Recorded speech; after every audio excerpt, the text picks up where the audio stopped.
उस समय हम अब आए हैं सदीनामा प्रकाशन के स्टॉल पर, जहां मैं सर से बातचीत करेंगे। वो हमें सदीनामा प्रकाशन के बारे में बताएंगे, क्योंकि सदीनामा प्रकाशन ने काफ़ी सारी हिंदी की बहुत ही अच्छी और खूबसूरत बुकों को प्रकाशित किया है। सर से जानेंगे सदीनामा प्रकाशन के बारे में थोड़ा और वो हमें बताएंगे कुछ अच्छी पुस्तकें जो हमें पढ़नी चाहिए। सर थोड़ा बताइए सदीनामा प्रकाशन के बारे में। बहुत बहुत धन्यवाद।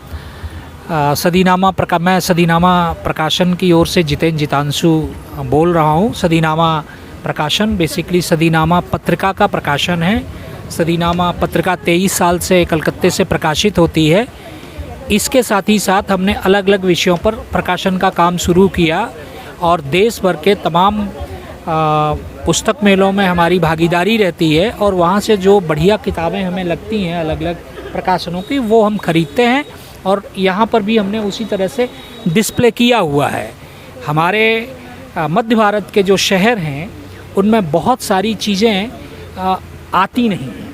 हमारे शहर के लेखक कभी अपनी कविता अपनी कहानी से बाहर जाकर हमारे आइकॉन्स पर हमारे बच्चों के लिए लिखने में उनको लगता है कि ये हमारा काम नहीं है, लेकिन हमारी ऐतिहासिक घटनाएं हैं, हमारे आइकॉन्स हैं, वो आप तय कर लीजिए। हमारे सोशल चेंजेस हैं, उन पर हमारा लेखक स्पेसिफिकली मध्य भारत का लेखक लिखने से बहुत हिचकिचाता है। मैं बंगाल में काम करता हूँ और बंगाल में ये मुझे काम करते हुए महसूस हुआ कि बंगाल का जो लेखक है, और अगर वो बड़ा लेखक अगर उसे होना है तो निश्चित रूप से वो अपने किसी न किसी आइकॉन पर एक किताब लिखेगा, बच्चों पे लिखेगा, अपने लिए लिखेगा, अपनी कहानियों पर लिखेगा। और इससे भी बड़ी बात यह है कि वो दूसरी भाषाओं की किताबों को पढ़ेगा। ये प्रकाशन यहाँ 29 नंबर स्टॉल है हमारा, 29 नंबर ये गोमती रिवर फ्रंट के नदी के ठीक नीचे की तरफ में ये स्टॉल है। मैं आपको बहुत बहुत धन्यवाद देता हूँ कि आपने इस एंगल से बुक फेयर को देखने की कोशिश की है कि सीधे जो स्टॉल लाए हैं वो क्या कहना चाहते हैं, ताकि वो अपनी बात कह सकें और जो आपके रीडर हैं, जो आपके दर्शक हैं, वो इस चीज़ को ठीक से देख सकें। आप देख पा रहे हैं कि यहाँ बहुत तरह की किताबें हैं। हमारे अपने प्रकाशन की भी किताबें हैं। हमारे प्रकाशन की जो आइकन किताब है वो लालन फ़कीर है। लालन फ़कीर के बारे में मैं ये कहना चाहता हूँ कि लालन फ़कीर बांग्ला भाषा के कबीर हैं और मैं बोलते हुए मुझे कोई हिचक नहीं है कि जो बंगाली साहित्य है, बंगाली मुख्य रूप से पहले बंगाली है, फिर वो हिंदू है, फिर वो मुसलमान है। उस साइकोलॉजी को बनाने के लिए जिन लोगों की बहुत योगदान है बांग्ला में, उनमें लालन फ़कीर का भी एक योगदान है। वो बांग्ला के कबीर हैं। इसके अलावा हमने और एक किताब छापी है। यूजुअली जो आर्ट वर्क होते हैं, आर्टिस्ट होते हैं, उन पर हम लोग किताबें छापने से डरते हैं क्योंकि वो घाटे का सौदा होता है, लेकिन हम ये नहीं मानते। हमने राम किंकर बेस पर ये किताब छापी है और रिस्क लेके छापी है, इसलिए कि हमारे देश में आर्ट के मामले में जो चीज़ें हैं, हमारा जो आर्टिस्ट है उसको बूढ़ा मॉडल मिलता है, जवान मॉडल नहीं मिलता है। फिर हम उससे उम्मीद करते हैं कि बहुत अच्छे आर्टिस्ट बनाएगा, बहुत अच्छी पेंटिंग्स बनाएगा, नहीं बना पाता है। मेरे साथ में यहाँ ये लखनऊ ब्यूरो चीफ हैं हमारी, ये आर्ट का काम देखती हैं। इन्होंने MM master in fine arts की है। और हमारी रोज़ एक पत्रिका निकलती है, सदीनामा रोज़ाना बुलेटिन। उसके फ्रंट पर एक पेंटिंग रहती है, उस पेंटिंग की सिलेक्शन की जिम्मेदारी इनकी है। इनका नाम रेणु सिंह जी है, इन्हें आप देख पा रहे हैं। और इसके अलावा हमने एक विशेष तरह की किताब छापी है। बोलते हुए हमें कोई हिचक नहीं है कि हमारे एजुकेशन सिस्टम ने जो चीज़ों को डेवलप किया है वो ये है कि जैसे हम कहते हैं कि रैट बने चूहा, रैट्स बने चूहे, लेकिन जब हम वर्ब के साथ आते हैं, जैसे गो है तो बाय डिफ़ॉल्ट वो प्लूरल है, उसमें एस लगाएंगे तो सिंगुलर हो जाएगी। तो ये किताब हमने क्लास 5 से लेकर 12 क्लास तक के लिए हिंदी पट्टी में, जिनको अंग्रेजी से डर लगता है और वो अच्छी हिंदी की ग्रामर जानते हैं, उसके लिए ये हिंदी व्याकरण इंग्लिश ग्रामर एक साथ सीखें। और ये बहुत ज़्यादा बिकती है, हम इसे सप्लाई नहीं कर पाते हैं, सिर्फ बुक फेयर्स में हम इसको सीधे लोगों तक देते हैं। ये इसके अलावा हमारी ये पत्रिका है। इस पत्रिका की खासियत ये है कि इस पत्रिका का जो नवंबर अंक है जो पूरा लखनऊ आधारित है। इसमें लखनऊ के गज़लकारों की गज़लें हैं, लखनऊ के व्यंगकारों के व्यंग हैं, लखनऊ के कथाकारों की कथाएं हैं, इसके अलावा इसमें एक रिसर्च वर्क है जो लखनऊ के इतिहास पर जो किताबें लिखी गई हैं और लखनऊ के इतिहास पर जो किताब लिखने वाले जो लेखक हैं उनके बारे में इसमें एक लेख है। और आश्चर्य की बात है कि इसका दाम 50 रुपया होते हुए भी हमने बुक फेयर के लिए इसका मूल्य सिर्फ 10 रुपया रखा है। आप आएँ, अपना आइडेंटिटी कार्ड दिखाएं और जब तक हमारा स्टॉक है हम इसे 10 रुपये में बेच रहे हैं। अभी तक हमने 150 पत्रिकाएं बेची हैं। मैं कहूँगा आप सभी लोगों से कि आप लोग यहाँ जब आएँ तो इस पत्रिका का एक अंक जरूर लेकर जाएं। जो लखनऊ के लोग हैं वो खासकर इस पत्रिका का एक अंक लेके जाएं तो थोड़ा जुड़ा हुआ महसूस करेंगे और जुड़ाव महसूस करेंगे अपने आप के इतिहास, अपनी हिस्ट्री लोगों की। इसका फ्रंट भी लखनऊ का ही है, देखने से ही आपको पता चल जाएगा कि लखनऊ का है। इसके अलावा हमारी जो एडिटोरियल टीम है उस टीम के लोग हिंदुस्तान के बड़े मुख्य शहरों से आते हैं। ये नमस्कार, मीनाक्षी सांगानेरिया जी हैं।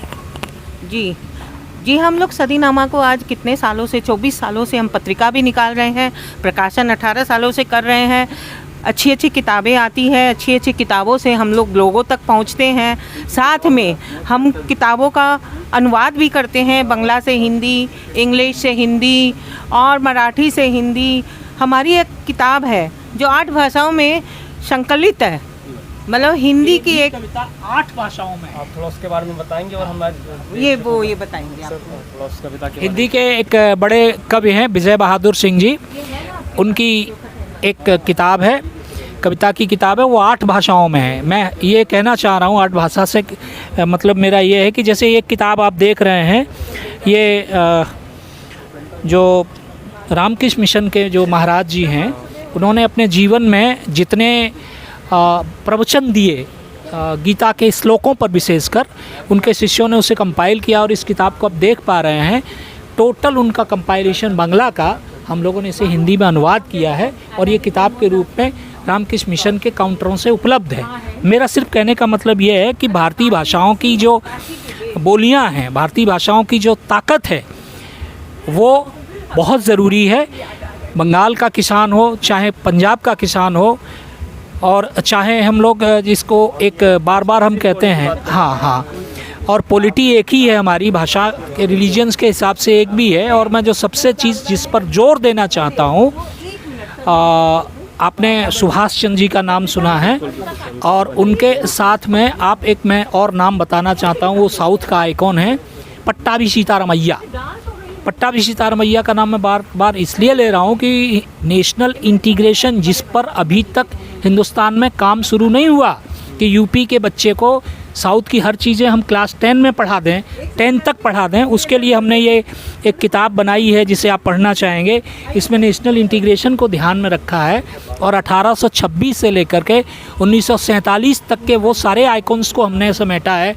इसमें काफ़ी खर्चा भी हुआ है और ये एकदम आर्ट वर्क है, हिस्टोरिकल वर्क है। इसके अलावा मैं एक बात कह के अपनी बात ख़त्म करूँगा कि इस देश में जिसको दलित राजनीति कहते हैं, जिसको दलित विचारधारा कहते हैं, इस देश में 1946 में एक अंतरिम सरकार बनाई थी अंग्रेज़ों ने इस देश को चलाने के लिए, जिसमें कांग्रेस शामिल थी, मुस्लिम लीग भी शामिल थी।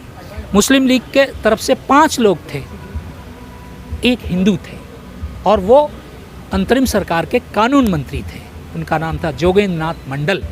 देश विभाजन के फैसले अचानक हुए, देश विभाजन हुआ और जोगेंद्र नाथ मंडल हिंदुस्तान नहीं आए, वो पाकिस्तान के कानून मंत्री बने।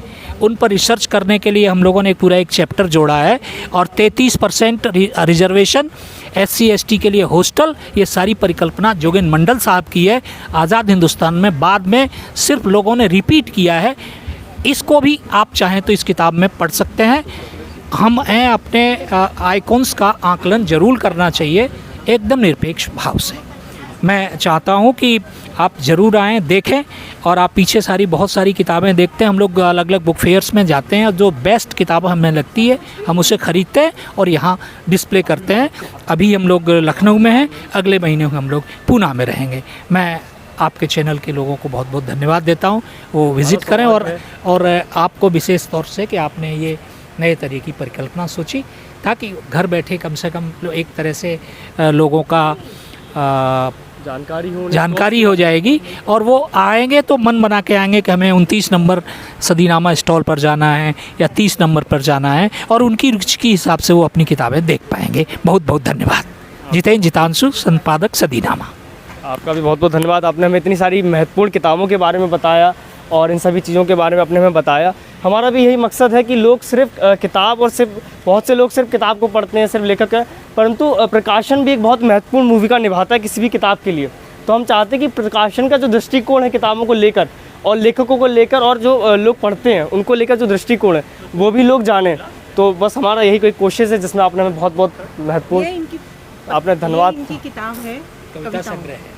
बहुत बहुत और इनका संपादन की तो खैर सारी किताबें ही हैं, आप आके और देख पिछले सकते हैं। महीने उत्तर प्रदेश की जो पत्रिका है उत्तर प्रदेश, उसमें मेरी 3 कविताएं प्रकाशित हुई हैं। बहुत अच्छी बात है। बधाई हो सर आपको।